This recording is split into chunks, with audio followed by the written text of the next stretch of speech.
Assalamualaikum, selamat pagi.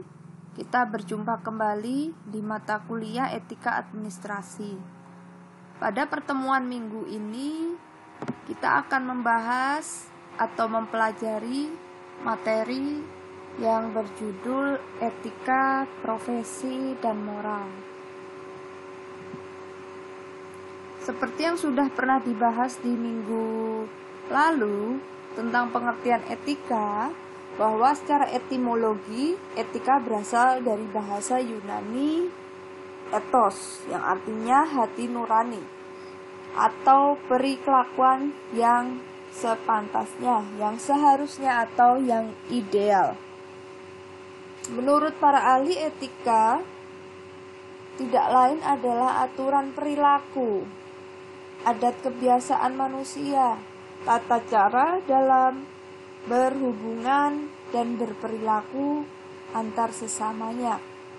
Sehingga pada akhirnya etika sendiri merupakan suatu tatanan perilaku tentang baik buruknya bersikap dan saling berinteraksi antar manusia. Banyak sekali pengertian etika menurut para pakar, salah satunya adalah Doctrines O.P. Simorangkir. Etika atau etik sebagai pandangan manusia dalam berperilaku menurut ukuran dan nilai yang baik. Pandangan di sini bisa artinya adalah point of view atau persepsi. Persepsi seseorang ketika bertingkah atau bersikap sesuai dengan nilai dan aturan yang ada. Manusia itu memiliki penilaian di sudut pandangnya masing-masing. Jadi sah-sah saja apabila kita dinilai tidak beretika, kita dinilai beretika karena mereka memiliki suatu pandangan dan ukurannya adalah nilai-nilai yang mereka anut selama ini. Itu menurut O.P. Simorangkir. Sedangkan menurut Sidi Gajalbah dalam sistematika filsafat, etika sendiri merupakan teori tentang tingkah laku perbuatan manusia yang dipandang dari segi baik dan buruk, sejauh yang dapat ditentukan oleh akal. Jadi, etika merupakan sebuah teori tentang berperilakunya manusia, tetapi dasarnya adalah baik dan buruk. Jadi kembali lagi, teori ini juga harus berdasarkan nilai yang baik, nilai yang buruk. Sedangkan menurut Dr. Andes Burhanuddin Salam, etika adalah cabang filsafat yang berbicara mengenai nilai dan moral yang menentukan perilaku manusia dalam kehidupan sehari-hari. Jadi etika ini berbicara tentang filsafat. Filsafat adalah ilmu bagaimana kita berpikir. Ya, karena ada yang namanya sudut pandang atau persepsi dari manusia itu sendiri. Sedangkan apa yang dimaksud dengan profesi? Menurut Kamus Besar Bahasa Indonesia, profesi adalah bidang pekerjaan yang dilandasi pendidikan serta keahlian. Bisa diartikan keahlian di sini adalah keterampilan, kejuruan, dan lain sebagainya. Jadi profesi sendiri merupakan bidang pekerjaan yang didasari atas keterampilan serta pendidikan. Sedangkan menurut Frans Magnus Suseno, profesi dibagi menjadi dua arti, profesi umum dan luhur. Profesi secara umum mungkin yang dimaksud oleh Frans Magnus ini adalah yang tidak menggunakan atau tidak ada sertifikasi. Sedangkan profesi luhur ini yang sangat berpengaruh pada tatanan masyarakat umum. Misalnya seorang dokter, seorang pengacara, dan dosen.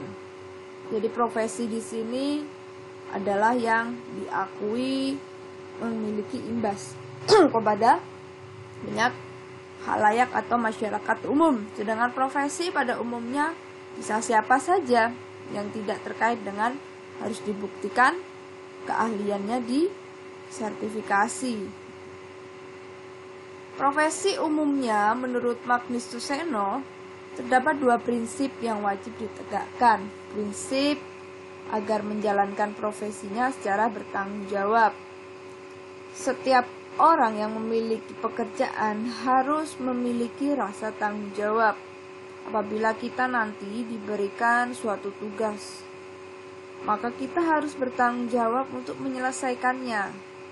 Saat ini Anda sekalian diberi tugas untuk mengikuti pembelajaran dengan baik di setiap minggu atau setiap harinya. Sudah pasti Anda juga harus mempertanggungjawabkan kegiatan pembelajaran yang selama ini Anda ikuti.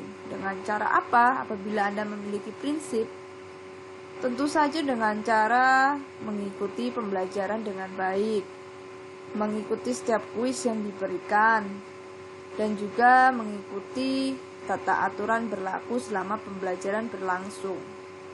Lalu profesi juga ada prinsip yang kedua yang harus ditegakkan, yaitu menghormati serta menghargai hak-hak orang lain. Setiap orang memiliki haknya untuk berpendapat, berbicara, dan lain sebagainya.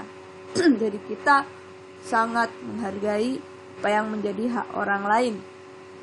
Sedangkan profesi luhur yang dimaksud menurut Suseno adalah prinsip mendahulukan kepentingan orang lain, kepentingan orang yang kita bantu, serta kita harus mengabdi kepada profesi kita tersebut. Misalnya seperti ini. Apabila salah satu dosen memiliki banyak bimbingan skripsi, lalu dia juga di waktu yang bersamaan memiliki jadwal rapat. Sehingga seorang dosen ini harus memilih mengikuti rapat atau mengikuti jadwal bimbingan skripsi yang sudah ditetapkan dan dijadwalkan. Tentu saja kedua hal ini sama-sama mendahului kepentingan orang lain, karena yang namanya profesi itu untuk masyarakat. Lalu tiba-tiba kita ada undangan di keluarga untuk segera pulang karena ada kegiatan di rumah. Apa yang harus kita lakukan? Tentu saja kita harus menyelesaikan pekerjaan yang memang sudah diwajibkan untuk diselesaikan terlebih dahulu di kantor. Kita mendahulukan jadwal rapat, jadwal bimbingan, baru kita pulang ke rumah. Mengabdi pada tuntutan berprofesi. Tentu saja kita berprinsip bahwa suatu saat apabila bekerja harus dengan sepenuh hati. Karena apa yang kita dapatkan itu nanti akan sesuai dengan apa yang kita berikan. Itu profesi luhur. Sedangkan moral, kemarin banyak sekali yang bertanya bedanya moral dengan etika. Sebenarnya setiap manusia atau warga negara Indonesia untuk melihat definisi etika itu tidak jauh berbeda. Bahkan mereka menganggap etika dan moral hal yang sama. Moral, kalau menurut etimologis atau bahasa Latinnya disebut jamak, lebih dari satu, atau mos, yang artinya kebiasaan atau adat, habitual, yang artinya juga merupakan etos dalam bahasa Yunani. Etos bisa juga ethics. Di dalam bahasa Indonesia, moral diterjemahkan dengan arti susila, atau perbuatan. Sedangkan menurut para ahli, moral sendiri dibagi berbagai macam definisi. Menurut Chaplin, moral itu mengacu pada akhlak yang sesuai dengan peraturan sosial yang berlaku, sesuai dengan hukum dan perundangan dan kebiasaan yang sudah ditetapkan untuk mengatur sikap dan perilaku. Moral itu akan dinilai baik dan buruk apabila acuannya adalah suatu undang-undang perilaku dan tatanan masyarakat. Apabila undang-undangnya mencuri adalah hal yang buruk, otomatis ketika ada seseorang warga mencuri, kita langsung berikan penilaian atau pandangan bahwa orang tersebut tidak memiliki moral yang baik. Begitu. Lalu menurut Hurlok, moral adalah tata cara, aturan, habit, dan adat perilaku menjadi kebiasaan anggota dari budaya. Jadi ini merupakan tatanan yang sudah membudaya, kebiasaan yang sudah menjadi culture, atau kita contohkan budaya kerja. Contohnya saja di perusahaan Jepang, kita ambil contoh perusahaannya memproduksi Pocari Sweat, ya, PT Otsuka. Di sana para pekerja sebelum memulai hari-harinya melakukan pekerjaan, mereka pasti briefing terlebih dahulu atau saling menyapa ketika bertemu. Tentu saja hal ini akan bisa dinilai bahwa mereka memiliki moral yang baik, karena tata aturan perilaku ketika bertemu atau berpapasan sesama teman kantor atau teman bekerja adalah saling menyapa. Jadi ini merupakan kebiasaan dari anggota di budaya di mana organisasi itu berada. Lalu menurut Wantah, moral adalah sesuatu yang berkaitan atau berhubungan dengan kemampuan menentukan benar, salah, dan baik buruknya tingkah laku. Jadi ini berkaitan tentang nilai yang nantinya akan menentukan benar, salah, baik dan buruknya perbuatan seseorang. Jadi tentang judgment, ya, penilaian moral dia dari judgment baik dan buruk.